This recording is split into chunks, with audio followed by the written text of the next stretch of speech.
Hello friends, welcome to சேசு சமையல். இன்றைக்கி நம்மளோட சேனலில் ப்ரெட்டை வச்சு ஒரு சுவையான ஸ்வீட் ரெசிபி பண்ண போகிறோம். இதுக்கு நெருப்பு தேவையில்லை. வாங்க எப்படி செய்கிறதுன்னு பார்க்கலாம். இதுக்கு தேவையான பொருள் என்னென்னா desiccated coconut, sugar powder, bread slices, milk powder, அப்புறம் ரோஸ் சிரப் கொஞ்சம் எடுத்து வச்சுருக்கேன், அப்புறமா செரி, அப்புறம் கொஞ்சம் நட்ஸை நான் இடித்து எடுத்து வச்சுருக்கேன். அது போக பால்கோவா ஒரு 3 டேபிள் ஸ்பூன் அளவுக்கு நான் பால்கோவா எடுத்து வச்சுருக்கேன். இப்போ இது எப்படி செய்யலாம் அப்படின்னு சொல்லி பார்க்கலாம் வாங்க. இதுக்கு ப்ரெட்டை ரவுண்ட் ஸ்லைசஸாக நம்ம ஃபஸ்ட்டு கட் பண்ணி எடுத்துக்கலாம். நம்மளுக்கு எத்தனை பீஸ் வேணுமோ அதுக்கேற்ற மாதிரி. இப்போ ஒரு பண்ணுறதுக்கு நம்மளுக்கு 2 ப்ரெட் தேவைப்படும்.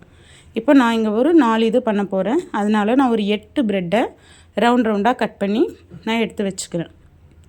இப்போ எனக்கு அதில் 4 கிடைக்கும். சரியா? இப்போ இதை நம்ம ரவுண்ட் பண்ணி வச்சுருக்கிறதெல்லாம் ஒரு சைடில் எடுத்து வச்சுக்கலாம். இதுக்கு தேவையான ரோஸ் சிரப் நம்ம இப்போ ரெடி பண்ணலாம். இந்த ரோஸ் சிரப் ரெடி பண்ணுறதுக்கு நம்ம ஒரு 4 டேபிள் ஸ்பூன் ரோஸ் சிரப் ஊற்றலாம். ரோஸ் சிரப்னால் நம்ம ரோஸ் மில்க்லாம் செய்வோம்ல, அந்த சிரப் தான் ஆட் பண்ணியிருக்கேன். இது ஃப்ளேவரும் கொடுக்கும், அதே போல் கலரும் நம்மளுக்கு கிடைக்கும். அதனால் நான் ரோஸ் சிரப் இது யூஸ் பண்ணியிருக்கேன். இது கூட ஒரு 6 ஸ்பூன் அளவுக்கு நான் தண்ணி சேர்த்துக்கிறேன். ஏன்னா இது கொஞ்சம் திக்காக இருக்கும்ல, அதனால் இது கூட ஒரு 6 ஸ்பூன் 7 ஸ்பூன் அளவுக்கு நம்ம தண்ணி ஆட் பண்ணிக்கிட்டோன்னா கொஞ்சம் டைல்யூட் ஆகிடும். அதனால் இப்போ இது தண்ணி ஆட் பண்ணும்போது கொஞ்சம் சுகர் லெவல் கம்மியாகும். அதுக்காக நான் ஒரு ஸ்பூன் அளவுக்கு பவுடர் சுகரை நான் ஆட் பண்ணிக்கிறேன். இதை நல்லா மிக்ஸ் பண்ணி ஒரு சைடில் வச்சுடுங்க. இப்போ ப்ரெட்டில் ஸ்டஃபிங்க்காக நம்ம பால்கோவா ரெடி பண்ணணும். இதுக்கு நம்ம வச்சிருந்த அந்த 3 டேபிள் ஸ்பூன் பால்கோவா இருக்குல்ல, அதை போட்டாச்சு. இது கூட ஒரு 4 ஸ்பூன் அளவுக்கு பால் பவுடர் ஆட் பண்ணிக்கலாம். இப்போ இதில் அந்த பவுடரை ஆட் பண்ணிவிட்டு கொஞ்சம் நட்ஸு, நம்ம இடித்து வச்சுருக்கிற நட்ஸ் இருக்குல்ல, அதை கொஞ்சம் ஆட் பண்ணிக்கலாம். ஆட் பண்ணிவிட்டு கொஞ்சமாக தண்ணி, 1 ஸ்பூன் அளவுக்கு தண்ணி ஊற்றிட்டு இதை நல்லா 1 ஸ்பூன் இல்லைன்னா ஒரு 1.5 ஸ்பூன் அளவுக்கே தண்ணி ஊற்றிக்குங்க. ஊற்றிட்டு நல்லாவே மிக்ஸ் பண்ணிவிடுங்க. இதை ஒரு ஸ்மூத் பேஸ்ட்டாக ஆகிற அளவுக்கு இதை மிக்ஸ் பண்ணிக்கோங்க. ஏன்னா கொஞ்சம் தண்ணி ஆகிடுச்சுன்னா கொஞ்சம் நம்மளுக்கு அதில் ஸ்டஃபிங்கில் வைக்கிறதுக்கு கொஞ்சம் கஷ்டமாக இருக்கும். இப்போது எனக்கு இது ஓகே, ஆனால் இதை விடவே இன்னும் கொஞ்சம் கெட்டியாக இருந்துச்சுன்னா இன்னுமே பெட்டர் தான். இதை மிக்ஸ் பண்ணி வச்சுட்டு ஒரு சைடில் எடுத்து வச்சிடலாம். இப்போ மேலே நம்ம கோட் பண்ணி எடுக்கிறதுக்காக அந்த கோகோனட் பவுடர் வச்சுருந்தோம்ல, அதை ஒரு பிளேட்டில் எடுத்துக்கிறேன். நான் பிளேட்டில் இருந்துச்சுன்னா எனக்கு கோட் பண்ணுறதுக்கு ஈஸியாக இருக்கும். அதனால நான் பிளேட்டில் எடுத்து வச்சுருக்கிறேன். இப்போது ரோஸ் சிரப் ரெடி ஆகிடுச்சு, ஸ்டஃபிங் ரெடி ஆகிடுச்சு, கோட் பண்ணுறதுக்கு கோகோனட் பவுடரும் எடுத்து வச்சாச்சு.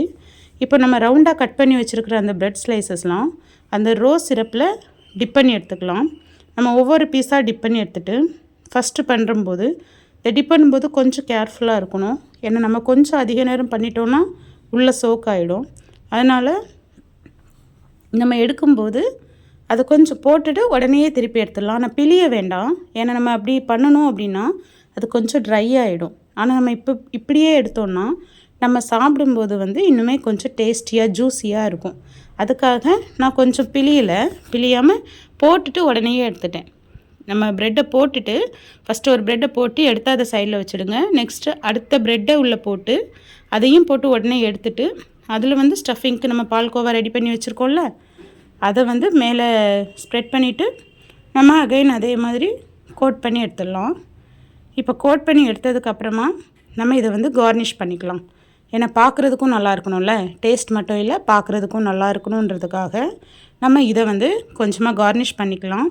அதுக்கு கொஞ்சம் நட்ஸு நம்ம ஆல்ரெடி இடித்து வச்சுருந்தோம்ல, அந்த நட்ஸ் பவுடர்லேயே இன்னும் கொஞ்சம் நட்ஸு நம்ம அதில் இருந்ததில்ல மீதி இருக்கும்ல, அதை நம்ம அந்த 4 பீசஸ் இப்போ நான் செஞ்சு வச்சுருக்கோன்னா இதில் சென்டரில் நம்ம வச்சுக்கலாம். வச்சுட்டு இது மேலே நீங்கள் செரியை வைக்கும்போது அது பார்க்கவே ரொம்ப கலர்ஃபுல்லாக அட்ராக்டிவாக இருக்கும்.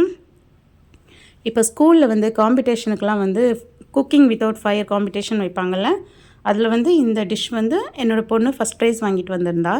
இப்போ ஸ்கூலில் உங்களோட பிள்ளைங்களுக்கு கூட இது செய்யணும், குக்கிங் வித்தவுட் ஃபயர் இருக்குது, காம்படிஷன் இருக்குது அப்படின்னா நீங்கள் இதை செய்ய சொல்லலாம். இது கண்டிப்பாக ஃபஸ்ட் ப்ரைஸ் கொடுக்கும். ஏன்னா அவ்வளோ டேஸ்டியாக இருக்கும். இது கேக்கு கூட இந்த அளவுக்கு இருக்காது. அந்த கேக்கை விடவே இது ரொம்ப டேஸ்டியாக இருக்கும். இது ப்ரெட்டுன்னே சொல்ல மாட்டாங்க யாரும், அந்த அளவுக்கு டேஸ்டியாக இருக்கும். இப்போ இதை கார்னிஷ் பண்ணிவிட்டு நம்ம வந்து இதை சர்வ் பண்ணிட வேண்டியது தான். இப்போ இதை கட் பண்ணி பார்க்கும்போது அப்படியே கேக் மாதிரி அவ்வளோ சாஃப்டாக இருக்கும். நீங்கள் அதை டேஸ்ட் பண்ணிங்கன்னா அந்த டேஸ்ட்டு உங்களோட நாக்கில் அப்படியே இருந்துகிட்டே இருக்கும். அவ்வளோ ஜூஸியாக அவ்வளோ டேஸ்டியாக இருக்கும். ட்ரை பண்ணி பாருங்கள், உங்களுக்கும் பிடிக்கும். இதை ஃப்ரிட்ஜில் வச்சு சாப்பிட்டிங்கன்னா இன்னுமே ரொம்ப டேஸ்ட்டாக இருக்கும். உங்களுக்கு இந்த டிஷ் பிடிச்சிருந்ததுன்னா நம்மளோட சேனலை சப்ஸ்கிரைப் பண்ணுங்கள், பக்கத்தில் இருக்கிற பெல் ஐக்கானையும் கிளிக் பண்ணுங்கள். தேங்க்யூ.